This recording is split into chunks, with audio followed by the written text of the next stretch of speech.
Hello friends, बेले बेले आमे आम जीवन रे अटकी जाई थाउ। हमकु लागे आमे जेउटी अछु सेठी सबुदिन अछु, हमरो किछि लाभ होउची ना क्षति होउची। हमकु लागे आमे आगु बढु ना। जदि आपनक सह सेमिति हेउची ताहाले आजिर एही कहानीटी खास आपनक पई। दिनकर कथा, गोटे राज्यर राजा अन्य एक राज्य को बुलिबाकू जाइथिले एवं से अन्य राज्य रे जेतेबेले पहुंचिले जोरदार तांकर स्वागत संबर्धना हला। से जेतेबेले निज राज्य को फेरिबाकू बाहरिले से राज्यर राजा ए राजा को उपहार रे जोड़िए पारा देले। दुई पारा को नेई राजा साहेब निज राज्य को फेरी आसिले एवं तांकर महल रो जेउठी बगीचा थिला सेठारे पारा दुईटी को पिंजरा रखिदेले। सबुदिन सकाळे जने ट्रेनर आसे तांको पिंजरा खोली दिए आ पारा दुईटी पिंजरा बाहरी पाख गछ डाला रे बसी जांती। ट्रेनर तांको उड़ीबा सिकाए। एमती 15-20 दिन बीतीगला। ଏହା ପରେ ଦିନେ ରାଜାଙ୍କର ଟ୍ରେନର ସହ ଭେଟ ହୁଏ ଓ ତାଙ୍କୁ ପାରା ଦୁଇଟି କଥା ପଚାରିଲେ ଯେ ସେଗୁଡ଼ିକ କେମିତି ଅଛନ୍ତି, କେମିତି ଉଡୁଛନ୍ତି ଇତ୍ୟାଦି ଇତ୍ୟାଦି। ତାପରେ ଟ୍ରେନରଟି କହିଲା, ରାଜା ସାହେବ, ମୁଁ ଆପଣଙ୍କୁ କିଛି କହିବାକୁ ଚାହୁଁଥିଲି କିନ୍ତୁ ସାହସ ହେଉନଥିଲା ଯେ ଗୋଟିଏ ପାରା ବହୁତ ଭଲ ଉଡୁଛି, ତାହା ଆପଣଙ୍କ ମହଲଠୁ ବି ଉପରକୁ ଉଡିବାକୁ ଲାଗିଲାଣି, କିନ୍ତୁ ଦ୍ୱିତୀୟ ପାରାଟି କେବଳ ଡାଳ ଉପରେ ବସୁଛି, ନା ସେ ଉଡୁଛି ନା ଉଡିବାକୁ ଚେଷ୍ଟା କରୁଛି। ମୁଁ ତାକୁ ଜମା ବୁଝିପାରୁନାହିଁ। एही कथा सुनिया परे राजा साहेब के चिंता करी निजर मंत्री मान को डाकी आउ किछि प्रशिक्षकों को आनी सिखाइबाकू कहिले।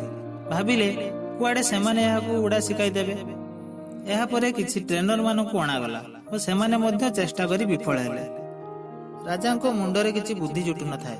चिंता करी कहिले, जाओ गां रुसेई चासी को डाको जे से पारा दुईटी को भलो भाबे जानि छथि। तापरे गां रुसेई चासीटी को डका गला। चाषीटी आसिला परे से एमिति किछि कला कि पाराटी उड़ीबाकू लागिला एवं प्रथम पाराटारु मध्य आहुरी उंचा उड़ीबाकू लागिला। एहा परे राजा साहेबों को जाई दरबारी माने कहिले, मणिमा चमत्कार हे गला, कमाल हे गला, से द्वितीय पाराटी प्रथम पाराटारु भी उंचा उड़ीबाकू लागिलानी। राजा कहले से चाषीटी को डाक ओ डाकी ताकू पचारले, तुमे एमितिका कोन केमति कलो जे पाराटी उड़ीबाकू लागिला? जो पाराटी की आज पर्यंत डाल रे बसुतला किंतु जमार उडु नथिला।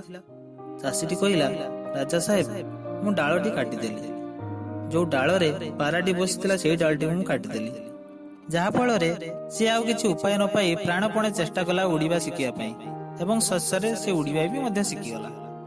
एही दुनिया रे एमिति बहुत लोकंक सह एमिति हुए कि सेमाने समस्त सब बेले कंफर्ट जोन रे रहया पई चाहंती। सेमाने केही रिस्क नेबा पई चाहंती नाही। सेमानक जीवन रे जदी केही आसी से डाल को काटी दियंती तेबे जाय सेमाने उड़िया पई चेष्टा करंती। जीवन रे जदी आपनक स्वप्न बहुत बड़ अटे, जदी जीवन रे किछि बड़ काम करिया पई चाहंती तबे रिस्क नियंतु। जीवन रे केही डाल काटिबा आगुरु आपण उड़ी जांतु। जदी कहानीटी आपनक भल लागि थाए प्लीज शेयर एंड सब्सक्राइब करिवे।